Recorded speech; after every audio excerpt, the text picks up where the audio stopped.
Hello everyone, and welcome back to the Futurist Footnotes channel. Life inside world's largest $13 billion aircraft carrier in the middle of the ocean. It is an undisputed fact that aircraft carriers are one of the key components of military defense.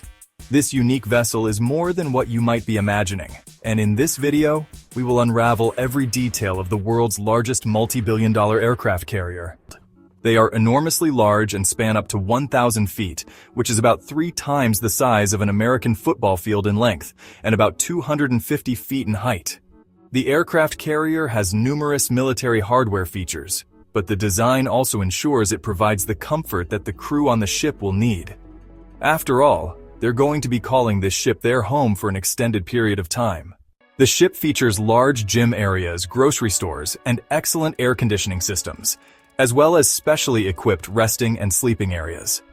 A retail service specialist handles the grocery stores and other facilities. Profits generated from the sales of items go into funding activities and other facilities to boost the sailors' morale.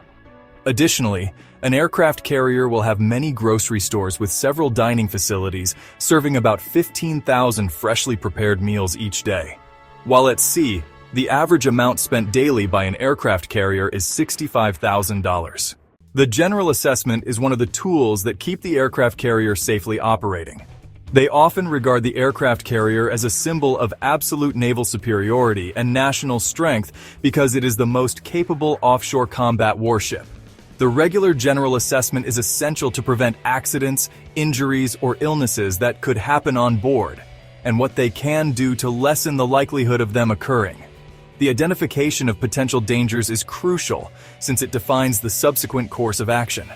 General assessment helps reach flawless precision and thoroughness, which can only be achieved through a systematic procedure. They use the training technique for consistent application. Continuous, flexible, and routine reviews are part of the general assessment of the warship. This enhances safety while minimizing environmental impact. Because risk is never a fixed or stable concept, mitigating risk requires experience, training, and a particular disposition. Human behavior towards issues, general awareness, and ongoing attention on the part of the people engaged are all factors that play an essential role in the decision-making process that an organization goes through while carrying out the general assessment of the warship. Maintenance of aircraft on a carrier deck is crucial to the functionality of aircraft flight. Maintenance and operations at sea are closest to the envelope's edge. It should be no surprise that the Navy has established practices that transcend specific missions, vessels, and technologies. Much like their design, modern aircraft carrier flight operations are a product of their history and continuity of operations. Operations on a big current aircraft carrier that flies the most advanced planes are so complicated that no one on or off the ship can know the content and order of every task that needs to be done to make sure the planes fly safely, are reliable, and on time. They may perform almost all aircraft maintenance on board. However, some maintenance will require space and is done ashore. It is possible to replace a plane's engine and do mechanical work at sea, but it is preferred to perform serious corrosion repairs or repaint on land. As for electrical, electronic, and armament systems, they do maintenance at sea. An airplane requires 3 stages of maintenance: organizational, intermediate, and depot. These 3 stages can also be called O-level, I-level, and depot. They can complete the first 2 on board, while they must complete the 3rd ashore. The F-18 is a configurable military plane. By modifying and adding parts, they can use it for different purposes. This versatility makes the F-18 a valued U.S. asset that helps the Navy and Marine Corps achieve air superiority. It's a fighter and ground attack aircraft. A set of stations on its belly and wings can transport everything from extra fuel tanks to a nuclear bomb. High performance criteria also contribute to the F-18's versatility. The deck operation is essential to make sure these jets land seamlessly. Aircraft on these multi-billion amphibious assault warships are modernly built to have vertical landing capabilities. An example is the F-35, which boasts unrivaled avionics and is powered by the Pratt & Whitney F-135 engine, widely regarded as the most potent fighter engine currently available. It can go up to 900 nautical miles and reach speeds of up to 1,200 miles per hour. The F-35B is the only one of the 3 types with short takeoff and vertical landing, or STOVL. This means it can operate equally well on both land and an aircraft carrier. Because it is equipped with STOVL capability, the jet can land vertically like a helicopter and take off at relatively short distances. This enables it to function from remote bases with little landing space and a variety of air-capable ships. The F-35B is one of the most expensive jets in the world, with a price tag of over $100 million for each aircraft.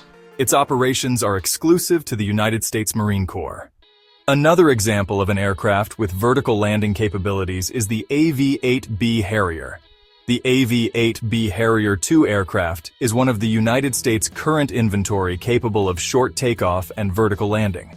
Since launching in the late 1960s, they have subjected the Harrier to several upgrades, which have resulted in more excellent safety, range, and lethality. The Marine Corps' notion of an all-STOVL force relies heavily on the AV-8B as a crucial component. This concept enables Marines to be supported in harsh conditions while operating in expeditionary areas. The Harrier II's thrust of 22,000 pounds allows it to hover like a helicopter and then surge forward at the speeds of a jet. They use it for multiple missions, including attacking and destroying surface and air targets, escorting helicopters, engaging in air-to-air defense, providing reconnaissance, and for offensive and defensive support. With its arsenal of missiles and bombs, its adaptability allows it to execute almost any mission. The USS Zumwalt is another example of a U.S. Navy vessel that needs to be covered. The Zumwalt is the flagship of a class of next-generation multi-mission destroyers designed to increase naval strength and power from the sea. These destroyers are for different roles. These ships will have the most advanced military hardware and technology, such as the most advanced electric propulsion system, a wave-piercing tumble-home hull, a stealth design, and the most advanced weapons. This United States destroyer, which cost $4.4 billion, was hailed as one of the most technologically advanced vessels in the world. Since this warship is a guided missile destroyer, its primary mission is to supply the fleet of the United States Navy with anti-aircraft support. In October 2008, building on the ship first got underway. They launched it in October 2013, but the United States Navy didn't bring it into service until October 2016. This U.S. Navy surface ship is regarded as the most technologically advanced ship in the world. The ship is the size of 2 football fields and can carry 2 helicopters as well as 2 attack boats. However, it only registers on the radar as a vessel that is 50 feet long. Zumwalt is equipped with 2 turrets of the advanced gun system that have rocket-assisted GPS-guided projectiles. Inside, the warship is a commercial-sized data center where several systems are automated. The destroyer is also equipped with 80 missile bays from which it can deploy anti-ballistic surface-to-surface and surface-to-air missiles.